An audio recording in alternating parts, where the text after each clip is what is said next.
Salve everybody and welcome back to Latin Illustrated. Latin Illustrated is a series of videos about learning the language of Latin. Today, we are in Unit 1 and it is Lesson E. And this lesson is going to be about vocabulary, the first lesson that we have had so far to do so. As such, I need to introduce to you the concept. We will learn simple family and town vocabulary in this session, such as mother, boy, and dog. Things that you would use every day, words that you would use every day. Let's move on, and I would like to introduce you to someone who's going to help us through this journey. Ego sum Quintus. I am Quintus. This is Quintus. Quintus is a Roman centurion. He also lives in Rome in a small villa or house. He is going to help us through some of the vocabulary and better illustrate what it means. Hence the name Latin Illustrated. Mea mater est. What does that mean, you may ask? It means, this is my mother. And mater means mother. Some words that come off of that could be maternal or maternity. Pater meum est. Or, this is my father. So, of course, pater means father, as in paternal. Filius sum, which means, I am the son of his father. Sum means I am, and filius means son. Servus meus, my slave. Remember, servus does not mean servant, it means slave. The Roman Empire was, in fact, built upon slaves, as revolting as that concept is today, and almost everyone had one. Dominus meus, my master. Dominus is, of course, master, as in dominate. Cave canem, that means beware of the dog, a famous Roman phrase that is still in use today. Cave means be aware, and canem means dog, but the real word for dog is canis. We'll get into that later. Ego sum cocus, I am a cook. Cocus being cook.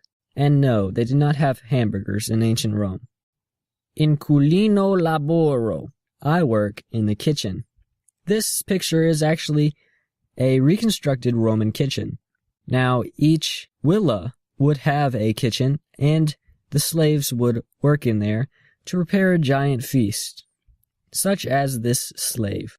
Moving on.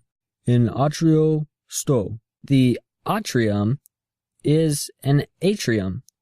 You may have heard the word, but if you have not, it is a large open place, usually at the front of a house, where you greet people and where you display your most important items. We could call it a greeting hall. In horto ambulo. That means, I walk in the garden. This, again, is a reconstruction of a Roman garden, and they would mostly be for show. They wouldn't actually have too many crops in the gardens, perhaps herbs, though. As you can see, there are many fountains, because Romans, in fact, did have water piping and many fountains. In triclinio cano. In triclinio servio. Now that means, for the Roman centurion, I dine in the dining room. Triclinio being the dining room.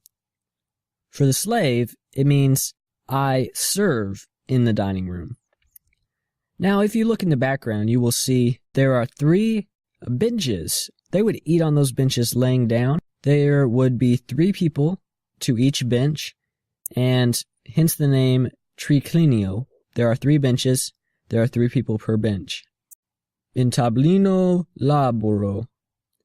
This is a partially reconstructed tablino, and a tablino is a study. This is where the Roman centurion, who we are going to name Quintus, would work.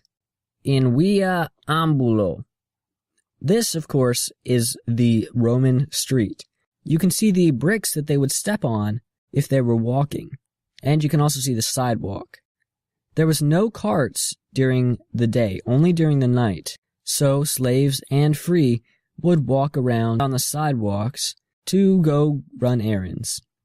Of course, via means street. Ambulo means walk.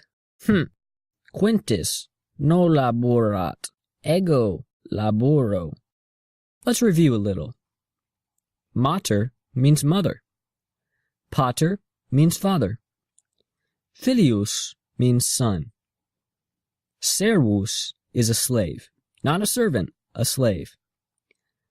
Dominus means master. And canis, dog.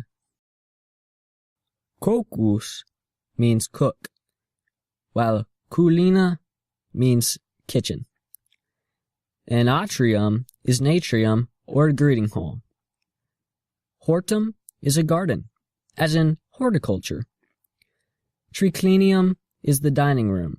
As you recall, it has 3 benches with 3 people per bench.